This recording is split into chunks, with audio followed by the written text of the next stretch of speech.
వింటే గోటిలో ఎంత కూడా నేను పరిచర్య చేయలేదేమో అనిపించింది. అంత గొప్ప పరిచర్య చేస్తున్నాడు ఆయన. అంత గొప్పగా, అంత ఉన్నతంగా ఆయన ఉంటూ ఎంతో మందిని పోషిస్తున్నాడు ఆయన. చిన్న ఉదాహరణ ఏంటంటే, మీ అందరికీ తెలిసిన విషయమే. వారికి 2 బిడ్డలు కదా, మీరు విన్నారండి. ఆయనకి 2 బిడ్డలు, 6 పిల్లలే ప్రవీణ్ గారికి. వారితో పాటు ఆయన ఇంట్లో తెచ్చుకుని పెట్టుకున్న ఇంకొక 12 మంది పిల్లలు ఉన్నారట. ఈ 2తో పాటు ఆ 12 మందిని కూడా ఆయన పోషిస్తున్నాడు. 12 మందిని. ఒకరిని ఒక పూట పోషించు, నువ్వు ఎవరో ఒక అతను తెచ్చి ఇంటి దగ్గర వచ్చి ఒక 3 పూటలు పోషించు. ఆయన ఇదొకటే కాదండి, చాలా చిన్న విషయం చెప్పింది. ఆయన పరిచర్య, సేవా విధానాలు చాలా ఉన్నాయి. దానితో పాటుగా ఇంకా చెప్పవలసింది ఏంటంటే, ఆయనకున్న జ్ఞానము ఖచ్చితంగా క్రైస్తవుల్లో చాలా తక్కువ మందికి ఉంటుంది. ఆయన చాలా జ్ఞానయుక్తంగా మాట్లాడతారు. హిందువుల్లోని ముస్లింల్లోని వాక్యముతో ఏ రీతిగా మాట్లాడాలి, వాక్యముతో ఏ రీతిగా వారిని వ్యతిరేకించాలి, వారి మాటలకు సమాధానం ఎలా రాబట్టాలో ఆయనకు తెలుసు. హల్లెలూయా, దేవునికి స్తోత్రం. ఆయన గురించి మనం చూస్తున్నప్పుడు, మనం వింటున్నప్పుడు చాలా బాధాకరంగా ఉంటున్న పరిస్థితులు ఉన్నాయి. అది ఏమైనప్పటికీ, ఆయన మరణం ఏదైనప్పటికీ ఆయన మరణం మనకి తీరని లోటే ఖచ్చితంగా. అంత గొప్ప వ్యక్తిని, ఉన్నతమైన వ్యక్తిని మనం కోల్పోవడం చాలా అంటే చాలా దురదృష్టకరం ఖచ్చితంగా. ఆయన బయటికి అంత సింపుల్గా కనిపిస్తాడు, చాలా సింపుల్గా ఉంటారు ఆయన. కానీ చాలా ఉన్నతమైన, చాలా జ్ఞానయుక్తమైనటువంటి మనస్సు కలిగినటువంటి వ్యక్తి ఆయన. నేను నిజంగా మీ అందరికీ అడుగుతున్నాను, ఆయన గురించి, ఆయన కుటుంబం గురించి ఎవరైనా ఒకసారి ప్రార్థన చేసి చేతులు ఎత్తండి, సిన్సియర్గా చేతులు ఎత్తండి. ఆయన కుటుంబం కోసం, ఆయన పరిచర్య కోసం, ఆయన సేవ కోసం ఎవరైనా ప్రార్థించిన వాళ్ళు ఉన్నారా? కానీ మన తరపున ఒక గొంతుకును లేవనెత్తిన వారు ఆయన. క్రైస్తవుల తరపున ఒక గొంతుగా మారిన వ్యక్తి ఆయన ఖచ్చితంగా. కానీ అటువంటి దైవజనుల కొరకు, అటువంటి సేవకుల కొరకు ప్రార్థన చేసేవారు లేరు ఖచ్చితంగా. నాకు ఉదయం 8:30కి 9కి తెలిసిందే, చనిపోయిన రోజు మాకు ఉపవాస ప్రార్థన ఉంది. ఉపవాస ప్రార్థన రాత్రికి ఉంది. నాకేం చేయాలో అర్థం అవ్వలేదు. ఇంట్లో పడి ఏడుస్తున్నాను మందిరం దగ్గర. ఏంటి ప్రభువా, ఎంత వ్యక్తి ఇలా అయిపోయాడు అని చెప్పి. నిజంగా అతని డిబేట్స్, అతని యొక్క వాగ్వాదములు, అతని యొక్క సందర్భాలు మీరు చూస్తే అతనికున్న జ్ఞానము చాలా గొప్పది అనిపిస్తుంది. మీరు ఒకసారి చూడండి, ఆయన మాటలు ఎప్పుడైనా విని చూడండి. ఆయన ఎంత జ్ఞానయుక్తంగా మాట్లాడతారంటే, ఆ జ్ఞానం ప్రభువా నువ్వు వెలిగించవు నాయన అనిపిస్తుంది మనకి. అందులో కొంత కూడా మనకు మాట్లాడడం రాదు ఖచ్చితంగా. అటువంటి వ్యక్తి మరణించాడు ఖచ్చితంగా. అది చాలా దురదృష్టకరం. అయితే నేను ఎందుకు ఆయన్ని ప్రస్తావించానంటే, ఆయన వ్యక్తిత్వము అంత మంచిది, అంత ఉన్నతమైనదే. ఒక ముస్లిం వ్యక్తి వచ్చి, అతని గురించి ఒక గొప్ప వ్యక్తి వచ్చి, ఈయన గొప్ప వ్యక్తిత్వము కలిగిన వాడు, ఎవరో తెలియదండి ఖచ్చితంగా. షఫీ గారికి ఆయన అంటే ఎవరో తెలీదు. కానీ ఆయన అంత్యక్రియల దినమున వచ్చి ఆయన ఏడుస్తూ మాట్లాడినటువంటి ఆ మాటలు మనల్ని హృదయాన్ని కలిచివేస్తాయి ఖచ్చితంగా. హల్లెలూయా, హల్లెలూయా. కాబట్టి మన గురించి ఇతరుల సాక్ష్యము ఏ రీతిగా ఉంది అని మనం ఒకసారి ఆలోచన చేయాలి. ఇప్పుడు ఈ 2 తెలుగు రాష్ట్రాలు ఆ రీతిగా ఉన్నాయంటే ఆయన మరణం పట్ల ఆయన వ్యక్తిత్వం ఎంత ఉన్నతమైనది, ఎంత ఉన్నతమైనదై ఉంటుంది. ఆయన పరిచర్య ఎంత ఉన్నతమైనదై ఉంటుంది. ఆయన సేవా విధానము ఎంత ఉన్నతమైనది ఉంటుందో మనం ఒకసారి ఆలోచన చేయాలి. ఆయన చాలా సింపుల్గా ఉంటారు. ఆయనకి 2 కంపెనీస్ ఉన్నాయట, సాఫ్ట్వేర్ కంపెనీస్. ఒకటి అమెరికాలో ఉందట, ఒకటి హైదరాబాద్లో ఉందట. కానీ చాలా సింపుల్గా ఉంటారు ఆయన, డంబానికి పోరు. ఆయన సాక్ష్యం వలనే ఎన్ని లక్షల మంది ప్రజలు ఆయన మరణ వార్తను విని తట్టుకోలేకపోతున్నారు. హల్లెలూయా, హల్లెలూయా. కాబట్టి మీరు గమనించండి, ప్రభువు చెప్పినట్టుగా ఖచ్చితంగా నేను చెప్పుకోగలను. నేను పగడాల ప్రవీణ్ యొక్క దేవుడిని అని కూడా ఆయన పైన అనుకుని ఉంటాడు ఖచ్చితంగా.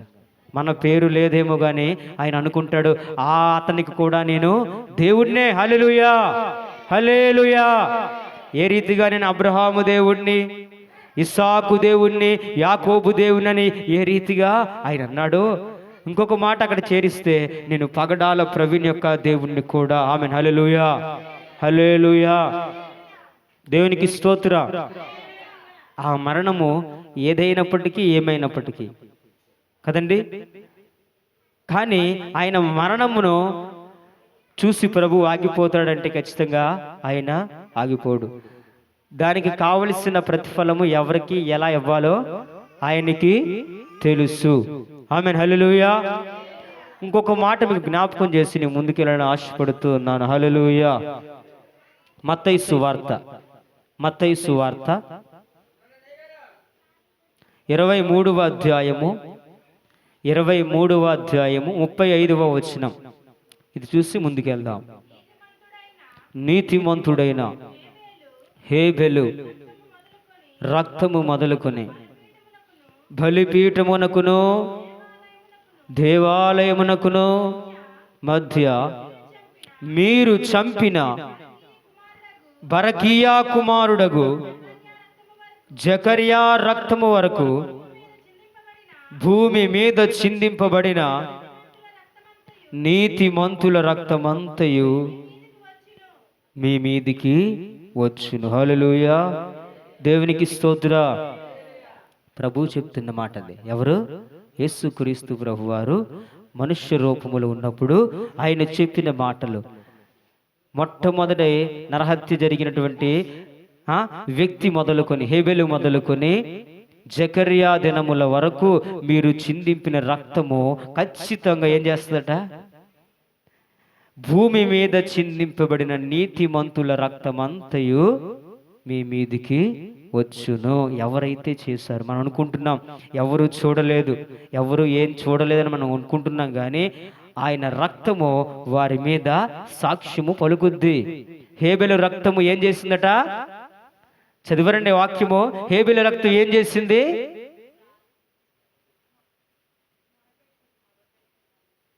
ఆదికాండము 4వ అధ్యాయము, క్షమించాలి 4:10. అప్పుడు ఆయన, నీవు చేసిన పని ఏమిటి? నీ తమ్ముని రక్తము యొక్క స్వరము నేలలో నుండి నాకు మొరపెట్టుచున్నది. ఆమేన్. హల్లెలూయా. హేబెలు రక్తము నేలలో నుంచి మొర్రపెట్టినప్పుడు ఖచ్చితంగా ఎవరైతే సాక్షులుగా చనిపోయారో, ఎవరి రక్తం అయితే చిందించబడిందో, నీతిమంతుని రక్తము చిందించబడినప్పుడట ఆయన రక్తము ఎవరైతే చంపేశారో వారి మీద ఖచ్చితంగా సాక్ష్యం పలుకుద్ది. మరి ముఖ్యంగా ఏం చేస్తుంది? మొర్ర పెడుతుంది. హల్లెలూయా, హల్లెలూయా. హేబెలు రక్తము మొదలుకొని బరకీయా కుమారుడు జకర్యా వరకు చిందింపబడిన రక్తం అంతా కూడా ఖచ్చితంగా సాక్ష్యం పలుకుద్ది. వారికి తీర్పు దినము ఉంటుంది ఖచ్చితంగా. హల్లెలూయా, హల్లెలూయా. దేవునికి స్తోత్ర. కాబట్టి ఈ దినాన ఆయన మరణించాడని మనకు తెలిసినప్పటికీ ఆయన మరణానికి గల కారకులైన వ్యక్తుల్ని మనం ఏం చేయలేకపోయాం అనే దానికన్నా వారి గురించి ప్రార్థన చేసే వ్యక్తులుగా మనం ఉండాలి. ఎవరైతే ఆయన మరణానికి కారణమయ్యారో వారిని గురించి కూడా మనము ప్రార్థన చేయాలి ఖచ్చితంగా. హల్లెలూయా, హల్లెలూయా. ఇంకొక మాట చూసి నేను ముగిస్తాను. హల్లెలూయా, దేవునికి స్తోత్ర. హల్లెలూయా. యోహాను సువార్త 12వ అధ్యాయము, యోహాను సువార్త 12వ అధ్యాయము 24వ వచనం. గోధుమ గింజ భూమిలో పడి చావకుండని ఎడల అది ఒంటిగానే ఉంటుంది, అది చచ్చిన ఎడల విస్తారముగా ఫలించును. హల్లెలూయా, హల్లెలూయా. హతసాక్షులు మరణించినప్పుడు ఆ హతసాక్షుల ద్వారానే ఏమవుతుందండి? ఆ విస్తారమైనటువంటి విత్తనాలు వెదజల్లబడతాయి వారి సాక్ష్యాన్ని బట్టి. అవునా? వారి సాక్ష్యమును బట్టి, వారి జీవితాన్ని బట్టి. హల్లెలూయా, దేవునికి స్తోత్రం. కాబట్టి అందరూ గమనించండి, సమాజములో సంఘములో మన సాక్ష్యము, మన వ్యక్తిత్వము ఏ రీతిగా ఉంది? అర్థమవుతుందండి? సమాజంలో మన వ్యక్తిత్వం ఏ రీతిగా ఉంది, మన సాక్ష్యము ఏ రీతిగా ఉంది, మనం ఒకసారి గమనించుకోవాలి. అర్థమవుతుంది? నీ మాటలు ఎలా ఉన్నాయి, నీ ప్రవర్తన ఎలాగుంది, అసలు నువ్వేం చేస్తున్నావు సమాజంలో అనేది సమాజంలోని వారు చూస్తూ ఉంటారు. ఒక గొప్ప విషయం, మీకు తెలిసిన విషయమే. అన్యులు బైబిల్ చదువుతారండి. అందరు నా వైపు చూడాలి, ఒకసారి ముగించేస్తాను. అన్యులు బైబిల్ చదువుతారా? వంశీ చదువుతారా? మీరే చదవటం లేదు. హల్లెలూయా. అన్యులు చదవగలరా? సమాజంలోని వారు చదవగలరా? కదా, చదవలేరు. కానీ వాళ్ళట బైబిల్ని చదివేటటువంటి మనల్ని ఖచ్చితంగా చదువుతారు. అర్థమవుతుందండి? వాళ్ళు బైబిల్ ఏమాత్రం చదవరండి, బైబిల్ వైపు చూడరు కూడా. కానీ బైబిల్ని చదివేటటువంటి వాడిని, బైబిల్ని అనుసరించేటువంటి వాడిని వాళ్ళు చదువుతారు ఖచ్చితంగా. బైబిల్లో ఏముందో నువ్వు అదే చేస్తావునా లేదా? నువ్వు ఒక దాన్ని అనుసరిస్తున్నావంటే నువ్వేం చేయాలి? దానిని అనుసరిస్తూ ఉండాలా, అందులో ఉన్న పనులు చేయాలా, అందులో ఉన్న మాటలు మాట్లాడాలి. అంతే కదా. సమాజంలోని వ్యక్తులట ఏం చేస్తారు? బైబిల్ ఎప్పుడు చదవరు. ఖచ్చితంగా బైబిల్ చదువుతున్నా నిన్నే చదువుతారు ఖచ్చితంగా. నీ మాటలు ఎలాగున్నాయి, నీ ప్రవర్తన ఎలాగుంది, నీ జీవితం ఎలాగుంది అని వారు తెలుసుకుంటారండి. దాన్ని బట్టే వారు ఒక లెక్కకు వస్తారు. వీళ్ళు క్రైస్తవులే, వీళ్ళు క్రైస్తవులు కాదు, వీళ్ళు నామకార్థ క్రైస్తవులు అని వారు చెప్పుకుంటారు. ఖచ్చితంగా బైబిల్ని చదివేటటువంటి మనము క్రీస్తునకు మాదిరికరంగా బైబిల్కి ఏ రీతిగా బైబిల్ ఉందో ఆ రీతిగా మనము జీవించాలి. ముందు చెప్పే వ్యక్తులుగా ఉండకూడదు, క్రియల రూపంలో అది ఉండాలి. అర్థమవుతుందండి? కాబట్టి బైబిల్ని చదివే మనల్ని ఖచ్చితంగా సమాజంలోని వారు చదువుతూ ఉంటారు, మనల్ని చూస్తూ ఉంటారు. మనము వారిని ప్రభావితం చేయాలి. హల్లెలూయా. ఇక్కడ అదే నేను చెప్తున్నా. ఆయన వ్యక్తిత్వము ఒక వ్యక్తిని, ఒక ముస్లిం వ్యక్తిని ప్రభావితం చేసింది, ఆయన మాటలను ప్రభావితం చేస్తుంది. కానీ మనము ఎంతమందిని ప్రభావితం చేస్తున్నాం? మన జీవితం ఎంతమందిని ప్రభావితం చేస్తుంది? మన మాటలు ఎంతమందిని ప్రభావితం చేస్తున్నాయి? మన సాక్ష్యము ఎంతమందిని ప్రభావితం చేస్తుంది? మనం ఒకసారి గమనించాలి. నిజంగా చాలా బాధాకరమైన విషయం ఆయన చనిపోవడం. కానీ ఆయన కొరకు మనం ప్రార్థించేవారిగా ఉండాలి. అటువంటి దైవజనులు చాలామంది ఉన్నారు, వారి కొరకు మనం ప్రార్థించే వ్యక్తులుగా మనము ఉండాలి ఖచ్చితంగా. హల్లెలూయా, హల్లెలూయా.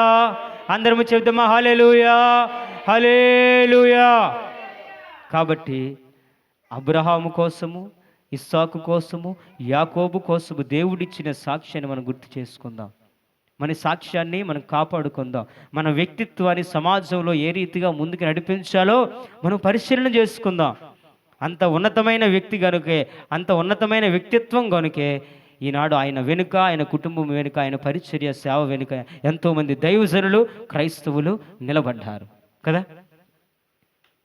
ఒకవేళ నువ్వే చనిపోతే నీ వెనక ఎంతమంది నిలబడతారో ఒకసారి ఆలోచన చేసుకోండి. ఎంతమంది నిలబడతారు, ఎంతమంది వస్తారు? నీ వ్యక్తిత్వాన్ని చూసి ఎంతమంది నీ వెనకాతలు వస్తారు అనేది ఒకసారి మనం ఆలోచన చేసుకోవాలి.